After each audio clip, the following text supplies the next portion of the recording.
T20 ವಿಶ್ವ champion team India ಗುರುವಾರ ಮುಂಜಾನೆ ದೆಹಲಿಗೆ ಬರಲಿದೆ. ಬಿಸಿಸಿಐ ವ್ಯವಸ್ಥೆ ಮಾಡಿದ ಏರ್ ಇಂಡಿಯಾ ಚಾರ್ಟರ್ಡ್ ಫ್ಲೈಟ್ನಲ್ಲಿ ಭಾರತೀಯ ಆಟಗಾರರು, ಸಿಬ್ಬಂದಿಗಳು ಹಾಗೂ ಕುಟುಂಬಸ್ಥರು ಬಾರ್ಬಡೋಸ್ನಿಂದ ದೆಹಲಿಯ ಇಂದಿರಾ ಗಾಂಧಿ ಇಂಟರ್ನ್ಯಾಷನಲ್ ವಿಮಾನ ನಿಲ್ದಾಣಕ್ಕೆ ಆಗಮಿಸಿದ್ದಾರೆ. ಅಲ್ಲದೆ ಆ ಬಳಿಕ ಟೀಮ್ ಇಂಡಿಯಾ ಆಟಗಾರರು ವಿಶ್ರಾಂತಿಗಾಗಿ ಹೋಟೆಲ್ಗೆ ತೆರಳಿದ್ದು, ಬೆಳಗ್ಗೆ 11 ಗಂಟೆಗೆ ವಿಶ್ವಕಪ್ ಟ್ರೋಫಿಯೊಂದಿಗೆ ಪ್ರಧಾನಿ ನರೇಂದ್ರ ಮೋದಿ ಅವರನ್ನು ಭೇಟಿಯಾಗಲಿದ್ದಾರೆ ಎಂದು ಬಿಸಿಸಿಐ ಉಪಾಧ್ಯಕ್ಷ ರಾಜೀವ್ ಶುಕ್ಲಾ ಮಾಹಿತಿ ನೀಡಿದ್ದಾರೆ.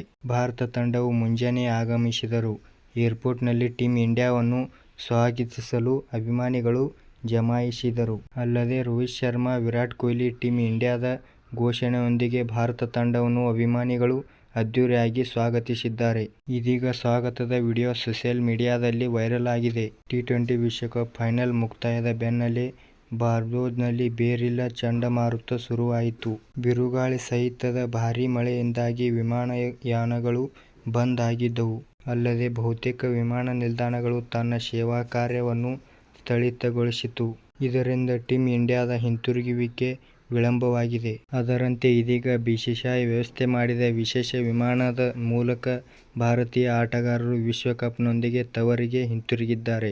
ಗುರುವಾರ ಸಂಜೆ 5 ಗಂಟೆಗೆ ಮುಂಬೈನ ನ್ಯಾಷನಲ್ ಸೆಂಟರ್ ಫಾರ್ ಪರ್ಫಾರ್ಮಿಂಗ್ ಆರ್ಟ್ಸ್ನ ಮೆರವಣಿಗೆ ಮೂಲಕ ತೆರೆದ ಬಸ್ನಲ್ಲಿ ಟೀಮ್ ಇಂಡಿಯಾದ ವಾಂಖೇಡೆ ಸ್ಟೇಡಿಯಂಗೆ ಆಗಮಿಸಿದ್ದಾರೆ.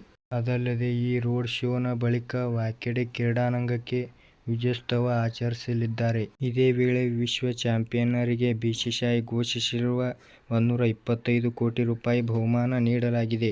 ಹಾಗೆಯೇ ನಮ್ಮ ವಿಡಿಯೋ ಇಷ್ಟವಾದರೆ ಲೈಕ್ ಮಾಡಿ, ಸಬ್ಸ್ಕ್ರೈಬ್ ಮಾಡಿ ಮತ್ತು ಹೇಗೆ ಆಗಿದೆ ಎಂದು ಕಮೆಂಟ್ ಮಾಡಿ ಮತ್ತು ಶೇರ್ ಮಾಡಿ. ಎಲ್ಲರಿಗೂ ನಮಸ್ಕಾರ.